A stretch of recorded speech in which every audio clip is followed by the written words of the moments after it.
started with Dr. Magness' talk, I just have a couple announcements. This is our first event of this semester. If you didn't see the email, it means you're probably not on the email list. If that's the case, then go ahead and talk to Tyler after the event, and he will go ahead and put you on the email list.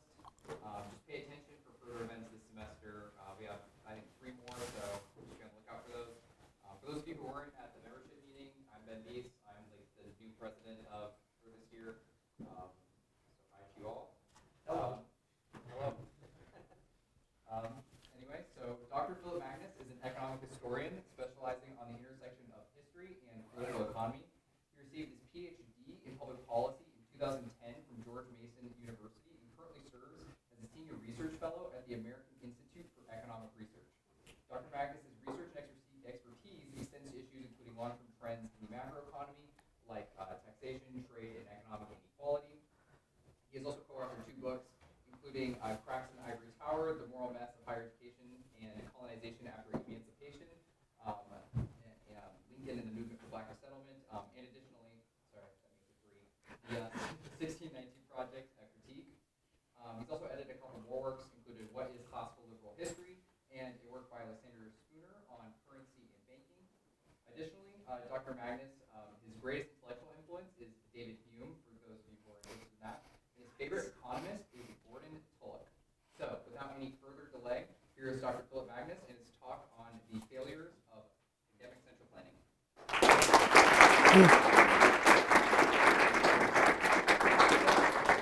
All right, thank you everyone for coming out tonight. It's wonderful to see people in person. Again, that's a rare thing in this world, unfortunately. But it's also a topic that I think this speaks directly to. I want to try and help you make sense of what has happened for the past 10 months, and as well learn from you what has happened over the past 10 months, because we've seen an unprecedented societal disruption. I will say, I'll preface this by noting that my style tends to focus on a lot of graphs and images for this talk out of necessity, simply because we're going to be bombarded with information about what has happened in the course of the pandemic. If you have any question, get my attention in the middle of the talk. I will be happy to stop or go back and work through something if you need an explanation as we're following along. As mentioned, my intellectual inspirations are David Hume and Gordon Tullock, among many. I'll simply note that those 2 men are distinguished for their style. They were well known for being somewhat acerbic in their times. They were great at throwing barbs, great at throwing a bit of humor into the discussion. So I'll hope to replicate that, although I linger very far in the shadow behind both of those men for their contributions, but still view that as a fun and an enlivening style. So even though we're dealing with a very serious topic, the topic of the pandemics and the issue of lockdowns, we can at least have a little bit of fun at the expense of the government and some other people that are involved. With that, I do want to jump into this topic by noting that I am an economic historian. I'm not an epidemiologist. I'll preface it from the beginning. This was one of the first critiques that I found when I started commenting on the pandemic response policies back in March and April. It's like, you're not an epidemiologist. You need to stay away and let the scientists speak. I started asking a question, well, this is a matter not only of science, but social science. The social science of how policies are implemented, what are their trade-offs, what are their economic effects, what are their social effects. This is an area I am trained in. This is an area that I've worked on for years, although mostly in a historical sense. Second, on top of that, I have strived throughout the course of the pandemic to inform myself of the scientific literature from scientific experts. Some of you may know, and I talked to a few of you over dinner, I was deeply involved in a little gathering that produced a document called the Great Barrington Declaration, which was hosted at my institute back in October. This is where we brought in 3 top epidemiologists from around the world to basically articulate an intellectual case against lockdowns. These are people whose academic and scholarly careers are far in excess of my own. You're almost in awe standing in the room with them, but all 3 of them are very approachable, sensible, great communicators of their science and their trades, and I've attempted to converse with them on a regular basis ever since then to make sure that what I am offering to you is informed scientifically. So I've done everything I can to make my homework. One last preface on it, I will note that as a social scientist, a lot of the material that I work in is statistical models, statistical evidence, what we sometimes refer to as econometric techniques. And if you actually go back into the history of science, epidemiology borrowed 2 or 3 of its main econometric techniques out of, guess what field? Economics. Agent-based modeling that came out of economics in the 1970s, autoregression and forecasting that came out of economics in the 1980s. These are all tools that are widely used in epidemiology today, but they were created by economists, so we were there first. All right, so with that, let's jump in. Start with a quote from an economist you've probably seen before. F.A. Hayek's famous maxim that the curious task of economics is to demonstrate to men how little they really know about what they imagine they can design. I'd say this is also true of pandemics. People that imagine that they can design and map their way through an event that occurs in natural sciences and pandemics. Hence the theme of my talk tonight, central planning about the lockdowns. Briefly, I'll go over my argument. My argument starts from an observation of what epidemiologists used to believe, but also started to assert after March 2020 or thereabouts. In March 2020, epidemiology, or at least the mainstream of the profession, very suddenly and sharply embraced what are referred to as NPI, or non-pharmaceutical intervention-based central planning. The idea that you can manage the course of a disease by doing certain things at certain stages that alter its trajectory, alter its transmission, and ultimately defeat it. Sounds good in concept, and what it promises, what it delivers, has been a very different story, as we're going to see tonight, and this is one of the arguments that I'm going to make. Second step of that, central planning, we know from our economic sciences, involves a persistent and recurring and ever-changing problem of knowledge. Problem of the basic information that would be necessary to execute even the best designed plan, the perfectly designed plan for an economy. You lack signals of prices, you lack information about individual preferences, subjective value of what you want, what I want, what anyone else in the world wants individually. These are things that are impossible to know and capture to a degree that a central planner would need to implement them. I'm going to argue that quite a few of the same things apply to pandemics, including some evidence of why people respond the way they do when policies are announced or a scare about a very serious disease comes along, as we've seen. Evidence that knowledge problems impose constraints augmented by public choice political reality in pandemics can be seen throughout what we've experienced for the last 10 months. First, epidemiology model failures. I'll walk through some of those, including ones that I worked on and discovered directly, that others worked on and have since brought to light. And we'll see how the models performed, how they stood up to reality. Second, evidence of how the policies that were based on those models performed. And I'm going to argue that they are basically indistinguishable from spurious correlation, from noise, from statistical evidence that nothing is really happening at all the way that it was predicted to happen. And I'll review a bit of that evidence, including some of the critiques that have been offered on the other side. With that in mind, I make an argument that we also know that lockdowns in particular, as the most aggressive form of NPIs, have extreme and severe social harms.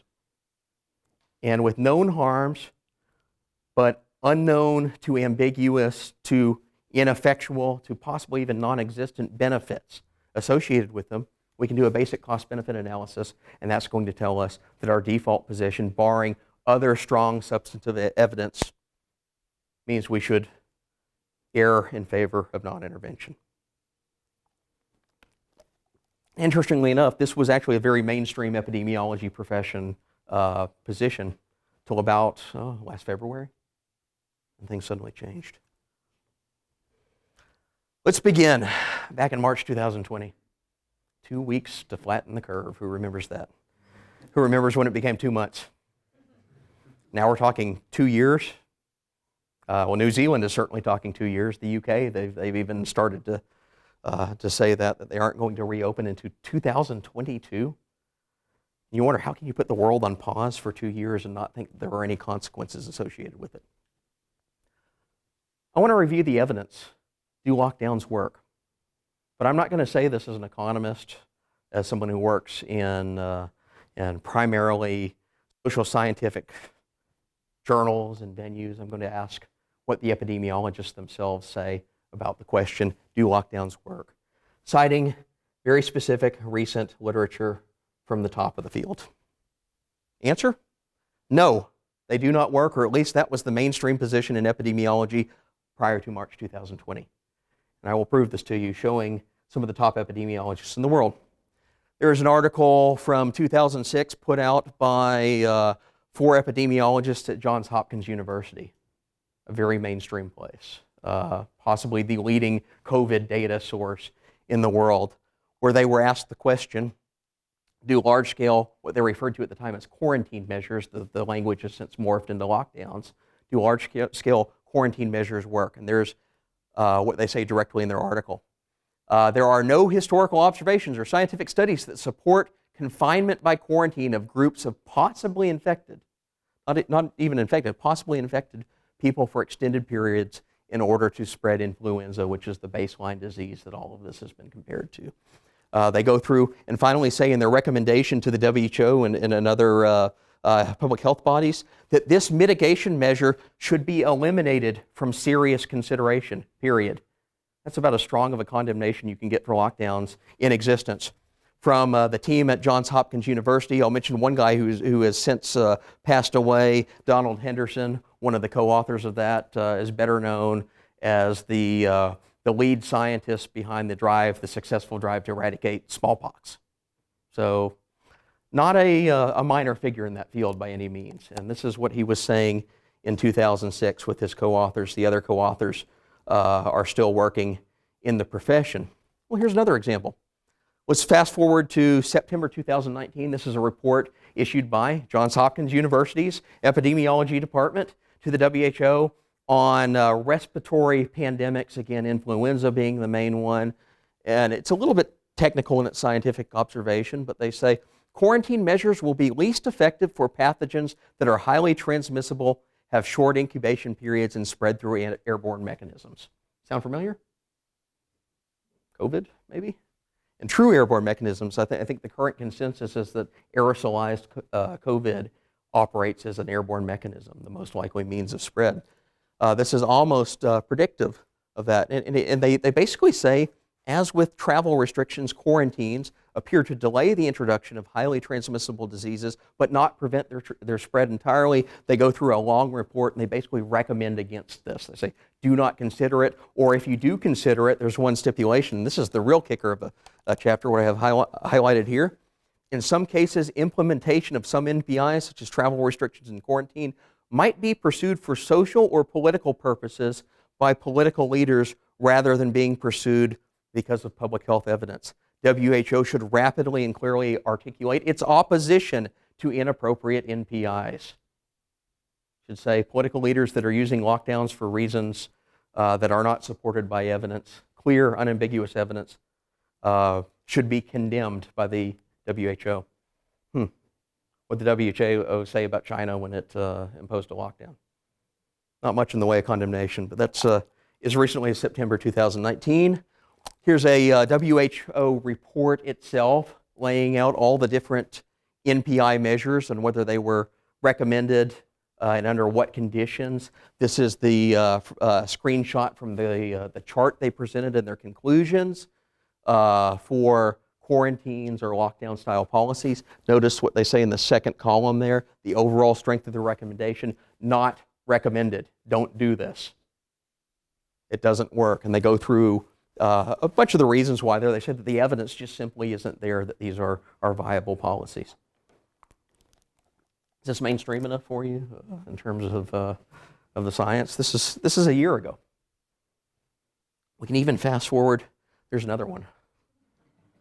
We call this a revealed preferences action here of what Anthony Fauci. CNN January 24th, 2020. This is the day after China locks down the Wuhan region. Fauci goes on CNN and is asked about this. And he says, well, that's something I don't think we could possibly do in the United States. I can't imagine shutting down New York or Los Angeles.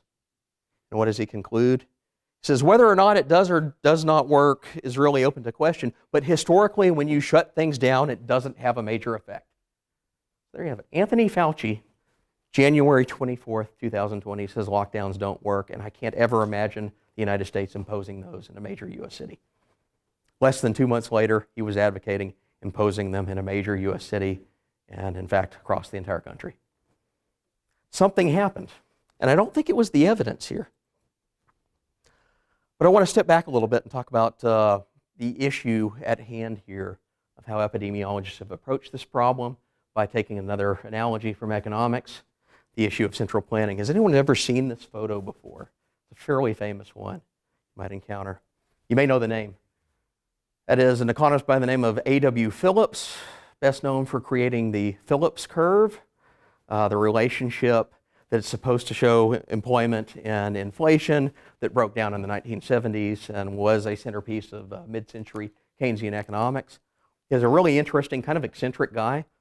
Back in the 1950s, he came up with this idea. He said, we can take the circular flow diagram from your macroeconomics class, GDP equals C plus I plus G plus your trade term, and we can map it out on paper. We knew this was coming up in like Paul Samuelson's textbook. He says, if we take that diagram, we could actually build a computer machine that operates the circular flow of the economy. And this was at a time when computing wasn't up to what we have today. So rather than running lines of code, it was a machine of like interconnected fish tanks that had pumps between them. The pumps had liquid volume that you could measure. So you could have like an injection. If you want to expand aggregate demand outward, you inject a stimulus. You add more water into the circular flow, and it fills up the new tank. It spits out a reading on the other side, and that tells you the promised economic benefit of it. He thought the economy was a closed and manageable system that you could basically map out with scientific precision, and people tried to do this throughout the 1950s and 60s based on his advice and some of the other economic works that were coming out at the time. So really interesting kind of an approach. Did it work? Well, they found out that there are any number of critiques of where this falls apart. What I basically want to argue here is that epidemiologists have fallen into the same trap since around March 2020. So we have an updated version of A.W. Phillips's machine. Maybe Neil Ferguson instead is operating the levers, where you turn the lockdown dial, and that cuts back on the transmission of the disease. But it's also susceptible based on the way that epidemiologists have modeled diseases. And you know, I'm not saying that we should throw out the model as a conceptual tool any more than I'm saying we should throw out the circular flow diagram from macroeconomics. These things have interesting value for accounting and for thinking things through, but when you start jumping from that into making supposedly scientific policy, you often get into trouble. And that's what we're at today. So I want to talk to you a little bit about something that's referred to as the SIR model, susceptibility, infection, and recovery model. This is the idea of how a disease transmits through society, and it's intuitively sensible. That you have a section of the population that could catch a disease. Based on probabilistic interactions with the public, some of those people are going to pick up the disease. And then based on what we know about the fatality statistics of it, some of those people are going to recover, or removal is what they refer to the other thing. Removal means basically you die of it, if it's a deadly pathogen. But that's going to alter the course. You change any of those terms, that's going to alter the course of a disease through the pandemic. The SIR model dates back to pre-computing power. I think it came up in as older epidemiology concepts that have since been adapted by empirical modelers to try to figure out how a disease progresses through a society. I use an example here. Any of you ever seen this computer game before? Maybe you've downloaded a version of it to play around SimCity 2000. I joke in saying that some epidemiologists are trying to model the entire human world based on SimCity 2000, but it's actually not so much of a joke if you look at the people at Imperial College in London. So they've actually given interviews, and most of their key figures are computer programmer types that came of age in like the late 1990s when this was the rage of a game, and they've all said, yeah, we got this idea from SimCity. This is how we're going to model an actual pandemic. But the idea behind it's actually kind of intriguing. They note that if you fill in all the different terms of susceptibility, infection, recovery, sometimes they add exposure in there. There's a slightly fancier version of the model, that you can get precise mathematical calculations that express the probability of a disease being caught at each point of human interaction. The idea is you walk out into public, and let's say your trip to the grocery store, you have a 25% chance in that one interaction of catching whatever the disease is. Then say you catch it and you come home, maybe there's a 12% chance that you pass it to your neighbor, but a 75% chance you pass it to your brother-in-law who's living in the basement. All sorts of different scenarios that could be modeled in this way. And the idea is that they can roughly approximate how many times human beings interact over the course of a day. You plug in the mathematical inputs for these expected outcomes for the interactions. You also can calculate the fatality rate, how many people are going to die if they get the disease, how many people are going to recover, and then just parameterize it to the demographics of a state, a city, a country, anything, and run the model. How do they run the model? Well, they use computer simulations that run the mathematical formulas over and over and over in repetition, and eventually you center in on a mean. You center in on a most likely scenario, and you can put confidence intervals around it. You can get a rough approximation of how this disease is going to transfer through the population. Well, what do you do then? Then you start to make assumptions about what are the countermeasures you can take that can alter each of the steps of these interactions and change the probability of someone interacting with an infected person, and therefore reduce the transmission of the disease. Pretty straightforward. Sounds great if you're a technocratic scientist. Does it work in person and in real time in our actual application? That's where things get a lot trickier. But that's the basic idea. And I'm going to argue that probability-driven agent-based simulations, which is the core of this, basically running the world as if it were a SimCity game, sounds great on paper, and it may have good conceptual tools you can derive from it, but it's highly susceptible to the same problems that affect central planning in the economy and most other areas of life. First, you have very poor quality of data inputs. Second, strong assumptions amid uncertainty. Third, something statistical. We have no inference strategy for determining causality against the counterfactual, the question of what you do not do versus what you do when you actually choose to lock down. How's the model performed? That's Neil Ferguson. He was the main creator and public face of the Imperial College model that advised both the United States and the UK government on this one horrific day, March 16th, 2020. That's when the world changed. That's when the two major governments adopted strategies based on his model. We have an interview he gave last month. I'll let you read that for yourself, where he got the idea from it. Sounding a lot like central planning, huh? Borrowed it straight from China, and they thought that China had executed this politically, whereas the West could not be conducive to that. And then he saw that Italy had experimented with this and said, well, suddenly this is politically possible. I'm not going to judge them too much on that, although I think my own normative preferences say we should not take the advice of the Chinese government in planning for a pandemic. But nonetheless, that's what he did. He put out this famous model. It predicted 510,000 deaths in Great Britain, 2.2 million in the United States from the course of COVID running. I think it was about an 18-month run or maybe a 24-month run. And these are extraordinary figures. They're much higher than what we're likely to experience and what the current trajectory is, even though the current trajectory is bad. This is a bad pandemic, no doubt about that. But is it as bad as he was saying, and was it moving as fast as he was saying? Well, let's look at Neil Ferguson's history. He actually has a record of deploying similar models to previous pandemics and suspected pandemics. And his track record is always to overestimate. That was from the swine flu I think he told the BBC radio that 1/3 of the world's population would be infected with the swine flu in 6 to 9 months, and it had a horrendous multi-million fatality rate that never happened. That was, maybe 2009, I think is when that came out. That's the bird flu disaster in America, where he had a predicted infection of 103 million people over the course of a year. It basically never happened. It wasn't anywhere near that number. There's his mad cow disease model. He said that 136,000 cases of mad cow disease, which is 100% fatal, would be realized in Great Britain. There was something like 170. So 136,000 and 170. He actually got into a fight with some other epidemiologists in the New York Times. They said, no, your model's crazy. This is way too high. We're predicting only about 10,000 fatalities over the course of a decade. It ends up being like less than 200. So he's got a bad track record.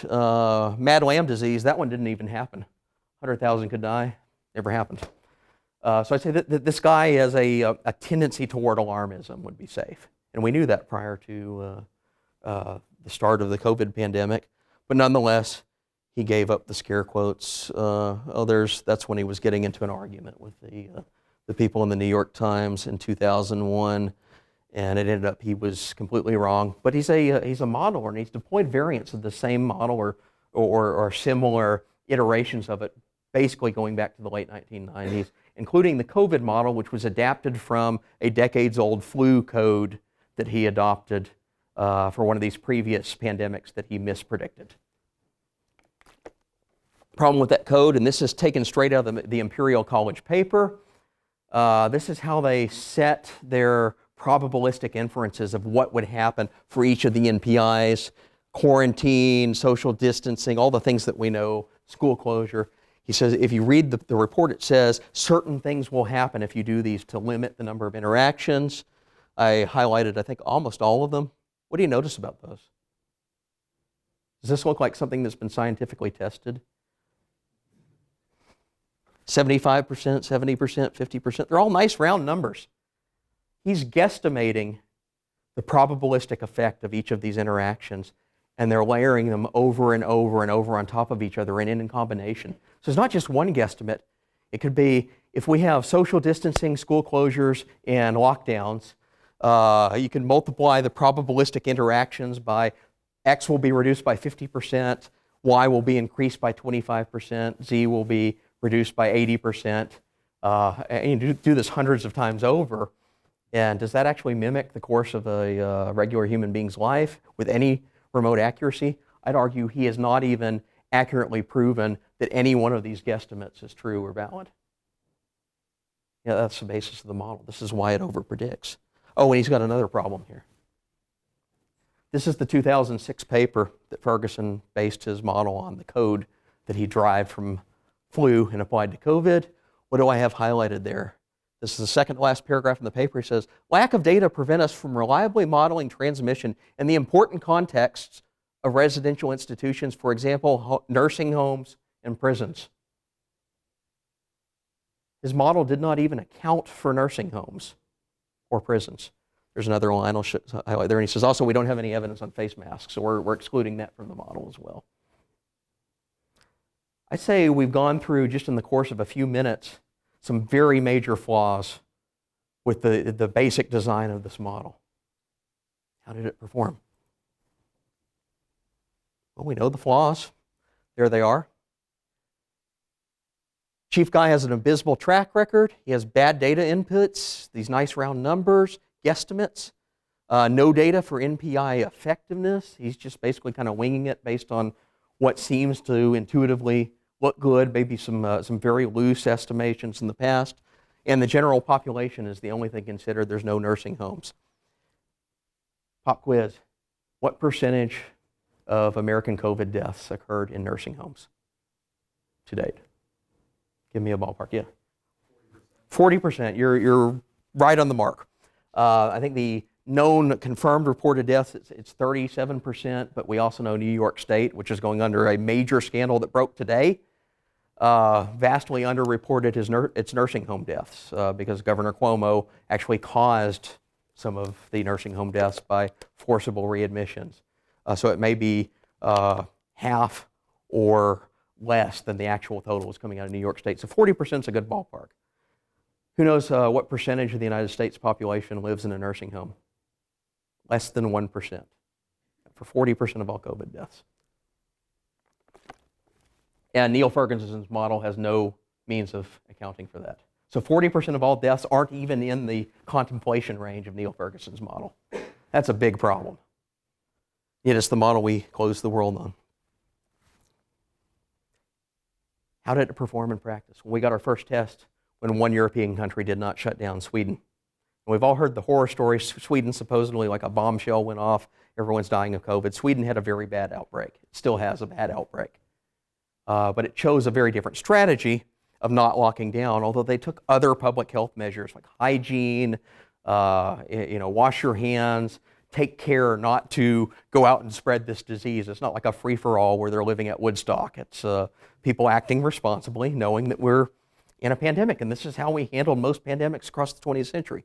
Well, in early April, a team at Uppsala University in Sweden borrowed the Neil Ferguson model and said, well, let's change it, put the parameters for the Swedish population, we're going to run it and see what it predicts. These are the different curves they came up with, so it's basically the same idea of a model. Scenario A was the lit it rip scenario, the unmitigated pandemic. They predicted that by the summer they'd have almost 100,000 deaths. Scenario B was the stay the course. This is if Sweden did not lock down tomorrow. What would happen? By June or July, they were expecting 40,000 deaths, give or take. Scenario C is where they actually were in June, 4,000 deaths. Today, it's about 10,000 deaths over the course of a year. So they have not even breached the expected projections of this model from back in June, almost a year later. So that's a pretty poor performance record, although Neil Ferguson's going to say, he was actually asked about this in the House of Lords based on a paper that I wrote calling this evidence out. And he said, well, that was the other team's fault. Maybe they didn't run my model the right way. Okay. Well, who did run the model the right way? Imperial College did in its later published reports for the United States. They ran a reopening model and said what would happen if the 5 worst states, 5 early outbreak states in the U.S. reopened maybe toward the end of April, beginning of May. He predicted a COVID apocalypse would happen in the course of a matter of months. And I know this is a little hard to read. It's very faint. I blew this up as big as could be done from the report, the PDF. It's not possible to make it any clearer, unfortunately, because it was just badly organized. But you can see these bands going up. These are the confidence bands, and they have an upper limit. They projected the middle column. So the first column is if no reopening occurs. The second column is if there's a 20% increase in mobility, a relaxation of the lockdowns. And then the third column is a 40%. So relatively mild reopening, not even going back to full-time normal. The states they consider were Washington, New York, Massachusetts, Florida, and California. A few of those are pretty big population centers. California was supposed to, by July, have as many as 5,000 deaths per day. One state, that's more than the entire United States has experienced the entire course of the pandemic. And the mid-range was something in like the 2,000 to 3,000 deaths per day. And you see that across all these other states. You can see these tiny little dots I put on the chart. That's where it actually was on the day that it was projected. Including in some states, he was actually even below the lower boundary of the confidence band that he put on it. Something's wrong with this model that you're still operating on it, and other people have verified it. This is a report that came out in November where they compared 6 major COVID models worldwide to see how they performed, if they over or under predicted. I know it's a little dark, but they reported by the number of weeks out how accurate they were in performance. We now have data to test it against. And some of them are off by maybe 2%, some are off by 3%, 4 or 5%. Here's Imperial College, and red means getting worse. It starts at 5% off, 12% off, 20, 30, 48% by week 6. By week 12, it's 94% too high. That's a bad model, and yet it's the dominant one that we made policy on.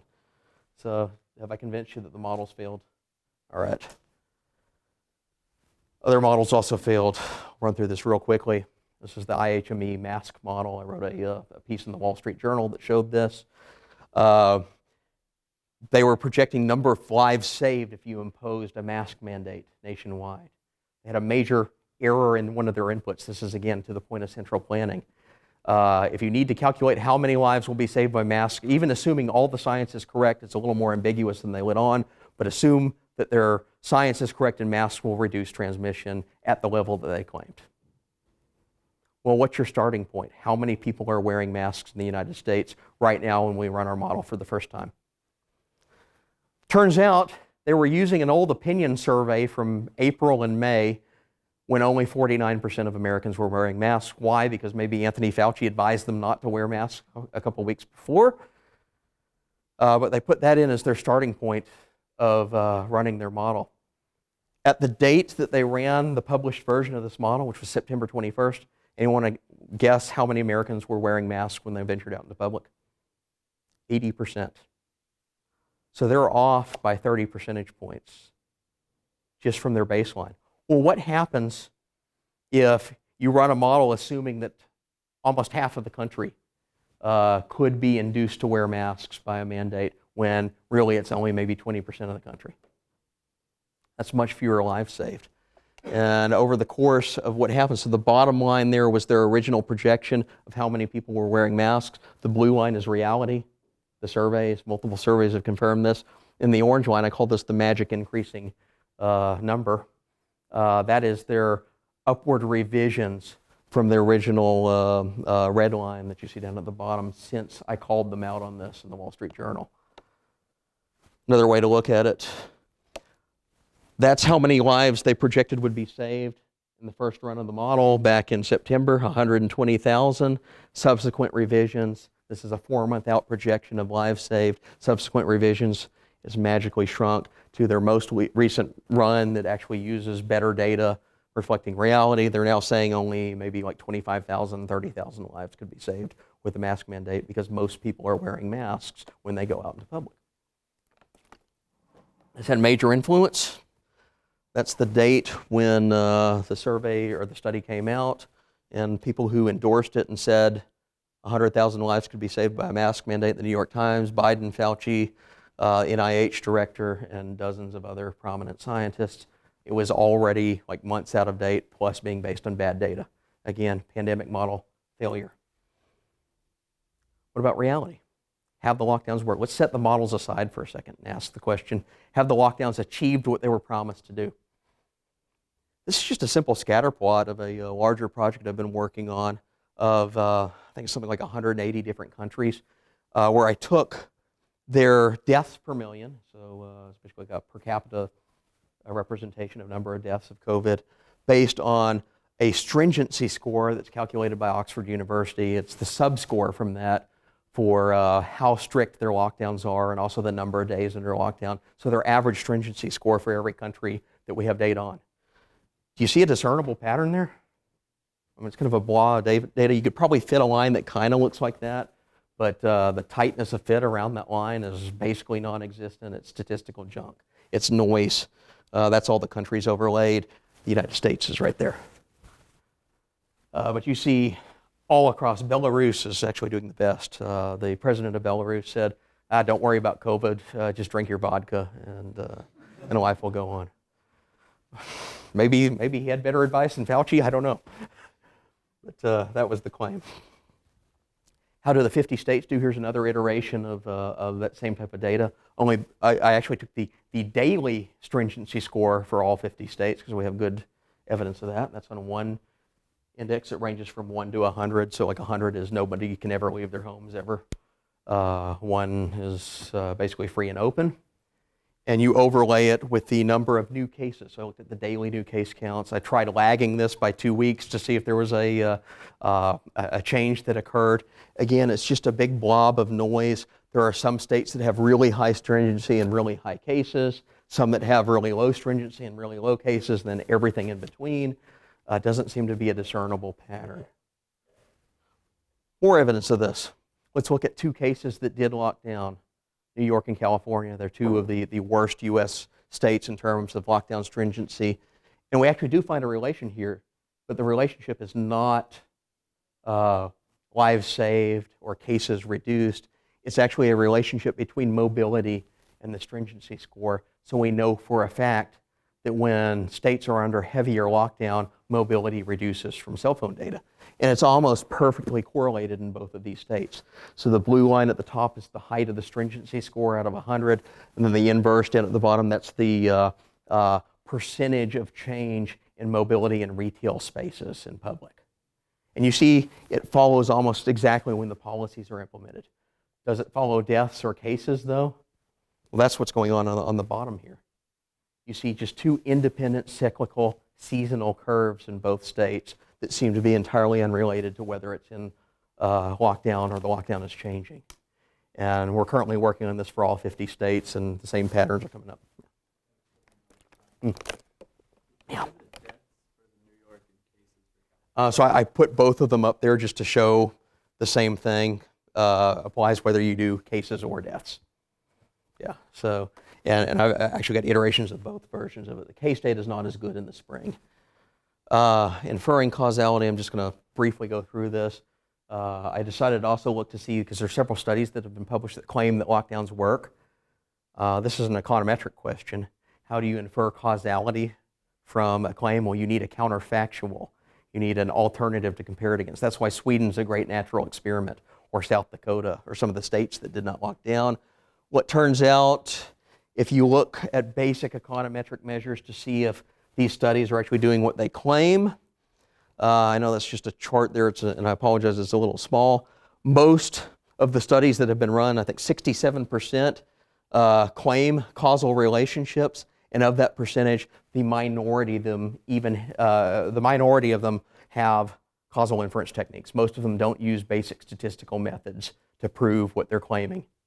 And in fact, the ones that do use econometric techniques to infer causality are mostly showing either that there's no correlation, that there's no interaction, or they're not being cited, they're being neglected.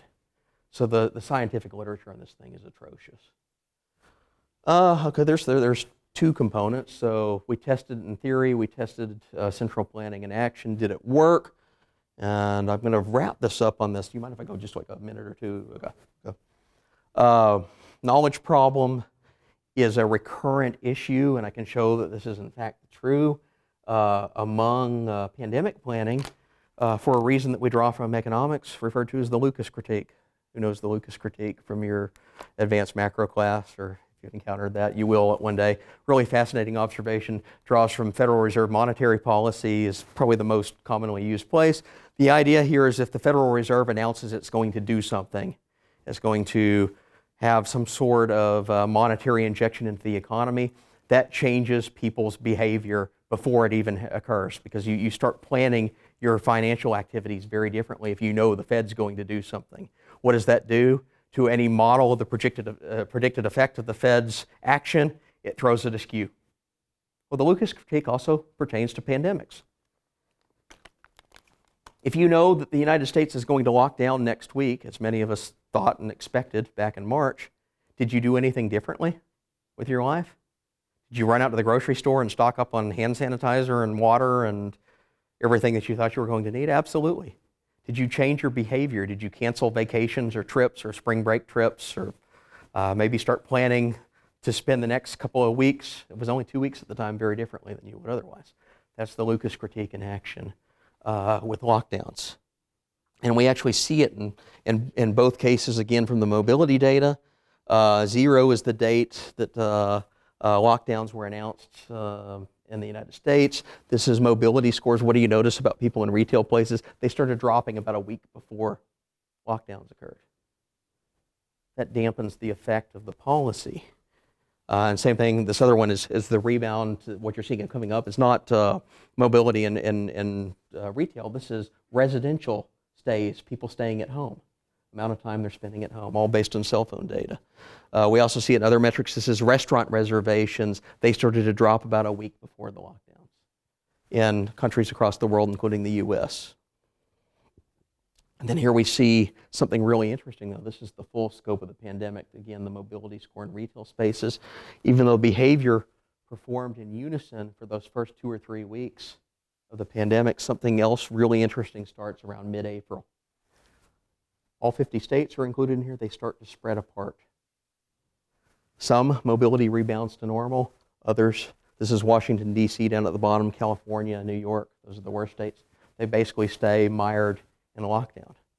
What this tells us is after the initial pandemic has set in, the Lucas critique dissipates, and now it's the lockdown effect, whether a state is locked down or not, that's telling if people are moving around. So you have vast policy differences across the U.S. This tells us that the lockdowns themselves are causing the effect. That's a cleaned up version of the 7 most open and 7 least open states. You see a 30-point gap between them in mobility after about April. I'll run through quick objections that were offered.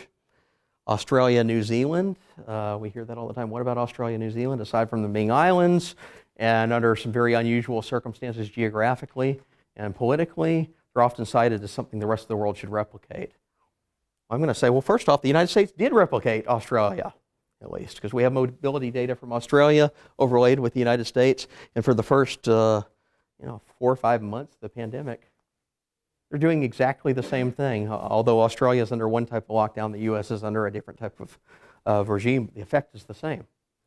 So I'd ask anyone that says, what about Australia? Well, what did we do differently than Australia? We got the same effect in our mobility changes, but a very different course of the pandemic. That must mean that the policy that induced these mobility changes is not responsible. It's something else, i.e. being an island that can cut itself off from the world. Other countries that are cited, these are the success stories: South Korea, Japan, Australia, New Zealand, Taiwan. These are their stringency scores over the course of the pandemic. Can anyone discern a single pattern there of what works? I can't. They are all over the map.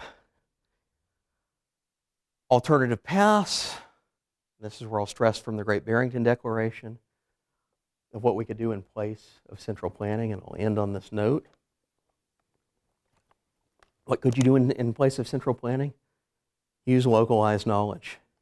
Use personal risk assessment. Inform people how to better manage their risks. And take focused interventions on places that are highly vulnerable that were completely excluded from the models, such as the nursing homes. We know that central planning itself is horrendously expensive. Loss of rights in democratic institutions. I think y'all are a bit familiar with this one. This is playing out both in real time and in future precedents. Great piece from the Babylon Bee. Economic disruption. These are the unemployment rates indexed back to March for the states that did not lock down and the states that did lock down. Basically, the green are the ones that stayed open, and each band is a greater severity of lockdown. What do you notice? Unemployment is much, much lower in the states that remained open. Another version of this is a horrific chart that came out the other day. It asked people to measure their well-being versus a year ago against today and stratified it by income class. So you get people that make over $100,000 a year are all happy and riding through the pandemic. Everyone else is screwed. They're reporting that they're much worse off. Call this Zoom privilege. If you live and work in a job that allows you to go online, you can take advantage of that. We also have substance abuse, opioid deaths of despair have shot up because of the lockdowns. That's released by the CDC. The dark bands are lockdown months, the first 3 months of which we have data. All of these things are skyrocketing at unprecedented rates. It's horrifying. In demographic groups that normally do not commit suicide, do not abuse substances. Severe costs there. In short, what I think we have is clear evidence that central planning has failed conceptually, has failed in practice, and delivered very little in the way of benefits, but also clear evidence of severe, sharp, acute, historically unprecedented harms that have come about as a direct or indirect result of these policies. Subject that to a cost-benefit analysis, subject that to a test. The costs of lockdowns are severe and deadly. The benefits of lockdowns are at best ambiguous and unproven. It fails that test. Central planning should therefore be rejected. And I'll end on that and take questions.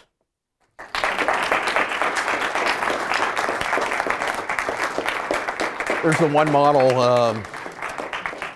I made this model the other day. It's the first model that I found that I think has worked perfectly in predicting what happened over the last few months.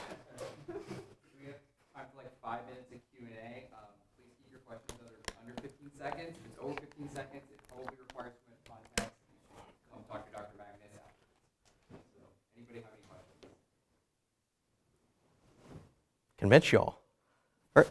Yes. I'm curious how the sort of argument for asymptomatic spread factors into how we should be approaching lockdowns versus other pandemics that maybe didn't have the same dynamics. Right. So I've asked this question to the epidemiologists that I've worked with, the three main authors of the Great Barrington Declaration. What about asymptomatic spread? And it's a theorized presence there. There seems to be at least some evidence of it, but it's really hard to distinguish from what's called pre-symptomatic spread. These are people at the start of like a sore throat. And you know this from when you felt you were coming down with the flu or a cold or something in the past, but you weren't quite sure. It may have been seasonal allergies. You were infectious, it turns out. That's probably real, probably a recurring thing. Asymptomatic spread, there's some evidence that people are contracting and successfully fighting off the virus and are never symptomatic whatsoever. But the epidemiologists who have reviewed this are a bit skeptical that we can make a really strong claim either way about what's going on there. There were a few studies that attempted to, through, I guess, fairly robust contact tracing, figure out where people got the disease in China in particular, although that's always a problem when it comes to data. But one of the studies said that it was very few, it was something like less than 10%, could be conclusively identified as asymptomatic contraction, rather the more likely avenues where you were hanging around a sick family member or you had a sick coworker. So it's possible, but it seems to be much rarer than we thought, and the data seems to be moving in that direction to show that it's much rarer than we thought. Sure.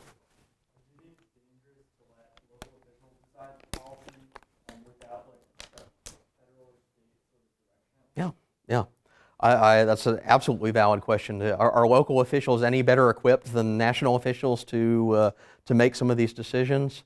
I'd argue no.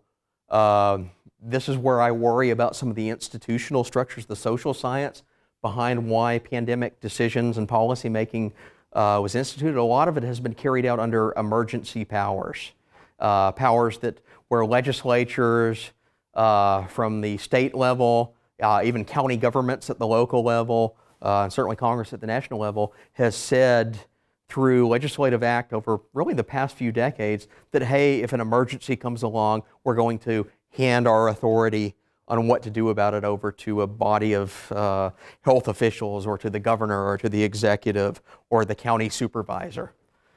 This was really pushed as a counterterrorism policy back in the early 2000s after 9/11. That's when a lot of these reforms were enacted. And the idea was, well, what if the terrorists release anthrax or something? We need the governor to be able to move quickly. Lo and behold, that never happened, but when the pandemic came along, a lot of those laws were in place, and you have people all too eager to act upon them. I don't know the solution to that other than long-term reforms that constrain those powers and restore at least some level of democratic input in legislative governance as a constraint against that. I think that's the challenge that we have ahead of us after COVID is over, is to start revisiting some of the reforms that enabled the Faucis of the world to basically step in and issue orders by dictation. And the idea here being, even if we have limited time to act, a deliberative democracy is much better than an epistocracy of experts who are pretending that they know things that are beyond their own knowledge. Any other questions? If you want to veer off of this, I'd be happy to talk also anecdotes about the Great Barrington Declaration, how that came about, some of the fun involved there. Give you the basic story. Cool. So back in, I'd say August or so, AIER and a few other organizations were kind of out there in the wilderness fighting these lockdowns. There were some anti-lockdown movements, but nothing really cohesively had come together when one of my colleagues encountered this epidemiologist by the name of Martin Kulldorff at Harvard University, who was popping up in newspaper interviews, but unlike the rest of his profession, was saying things that seemed sensible, was saying things that stuck to the science before March 2020 and offered a very calm but directed evidence-based public health response. We discovered that Martin was just a couple hours up the road on the other end of the state, reached out to him and said, hey, would you like to come out for the weekend and discuss pandemic responses? He comes out, we meet him over lunch, dinner, drinks in the evening, basically stayed for two to 3 days and just conversed about everything that we knew economically and as social scientists versus everything that he knew as a medical scientist, a statistician. And we saw that there were commonalities, that were threads that were being neglected in the public debate. One thing led to another, and we decided that we were going to find other like-minded scientists and thought we could bring them together for just a small, even somewhat socially distanced gathering. We wanted to keep it underneath the gathering cap, so there's less than 10 people there. We settled on and found 3 scientists that had been speaking out very similarly against the lockdowns, brought them in, brought in a couple of journalists to ask them questions and just walk through what they thought an alternative response would be. By the end of the weekend, we had a drafted document that laid out an intellectual case against the lockdowns. That was Sunday morning. Monday morning, they were down in Washington, D.C., delivering it to the Secretary of Health and Human Services. Monday night, they were on Laura Ingraham's show. Tuesday, front of the Wall Street Journal's editorial page. Wednesday, all over the world. Very spontaneously came together. No central plan, just out of conversation of trying to reorient the discussion back to scientific moorings. Did it work? We got attacked, vilified, still are being attacked and vilified for pushing an alternative narrative to the lockdowns. But it provided the first clear case of scientific evidence, scientific cover for politicians who had been adrift, for political leaders that had been adrift, but were nonetheless skeptical and saw the clear evidence coming through that these lockdowns were not working. We were able to deploy experts to advise governors of several states to tell them a different course that they could adopt. And at least up until this point, up until last week, we were able to actually induce some movement toward reopening. Another event happened, and suddenly now even Gavin Newsom, Mario Cuomo are somehow in favor of reopening. I'm going to leave that to different causes. But what I think is occurring over the long term is a reconvergence of science, the scientific evidence, back to its pre-March 2020 norms and standards. This is something that we're going to look back on historically and see as an aberration where science went astray for political reasons. But part of that conversation is, just keep driving a message that we need to return to evidence. We need to return to reason as our guide rather than political emotion and panic, which unfortunately became the mainstay at a crucial and catastrophic moment back in March. Yes? Can you just speculate what you think is behind this? I doubt it's just fear. Yeah. I doubt you think it's just fear. Yeah. There's more going on here. Yeah, well, the public choice analyst in me would say that there's a convergence of all sorts of interest groups, people that have a stake that gain something out of this. One of them is bureaucrats like Fauci, bureaucrats like Deborah Birx, or scientists that inform those bureaucrats like Neil Ferguson. I don't think Ferguson wants the world to go into catastrophic pandemic collapse, but he's predicted one every 2 or 3 years for the past 3 decades, and he likes to be the expert. I don't think Fauci wants people to suffer, but he does like to be on TV telling them that he's in charge and he's doing all the things that are necessary to alleviate his suffering. All of these guys like having more budgetary resources redirected to them from the fact that they are now in charge and they are mitigating the pandemic. Whether they're actually succeeding at that is a different story, but we know in government it throws money at lots of things that are not successful in what they're intended to do. So there's one interest group. The media itself thrives on panic. It's the same thing we see whenever a hurricane comes through the Gulf of Mexico. There's a huge panic. There's a big rush. You must leave. You must evacuate now. And often these are serious events that you should respond to with all due diligence. But there's seldom, if ever, the catastrophe, the day after tomorrow level environmental destruction, nationwide catastrophe that they're presented as. Other factors in it, there are definitely industries and sectors of our economy that are not doing all that bad during the course of the lockdowns. This is, go back to that chart, what I call the Zoom privilege class. If you're an elite journalist living in New York City and you work for the New York Times, you can write from home. If you're a tech company CEO for Google or Facebook, you can go to Montana and live on your ranch and then just dial in during the day. So what we've seen is a segmentation of the workforce where people that are in white collar, upper class, and even upper middle class jobs that are able to work online and from the comforts of their home really have not felt so very much of the pain of the lockdowns themselves. They've only had minor inconveniences, and in some cases it's like a teachers union. This is paid vacation in many respects.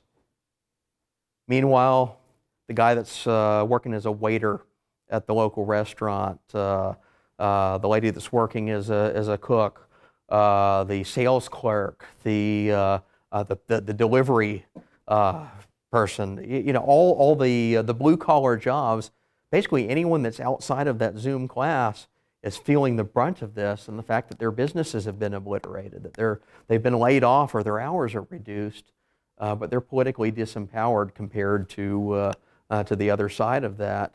And I think their voice has been underrepresented both through their elected officials and in the media dialogue that's around it. So just those three things alone are converging in ways that seem to politically sustain lockdowns. And then you add a layer of panic onto this, you work people up into an unscientific frenzy about what's actually going on, and they become fearful. Well, what happens if we do relax the lockdowns? I'm seeing pictures of people, bodies in hospitals on TV. Is that going to happen to me? Base human instinct kicks in. And I don't fault them for that, but I do think there is some political manipulation behind it, and it's been very ugly. Truth has been sacrificed to a narrative. Truth has been sacrificed to alarmism. And science, this is one of the worst long-term effects. Public trust in science is suffering at the moment. And I'd ask this of the doctors that were involved in our effort. I've asked this of several other medical professionals, and they all say this. I think this has been a blow to scientific credibility that will take decades to recover from. And that in itself is just a horrific tragedy in the long term. Interest groups do bad things when they get involved in government policy. Interest groups operate in ways that distort the policy away from its claimed service of the public good and into rents that can be captured. Why should we expect that there are no rents associated with COVID like any other policy?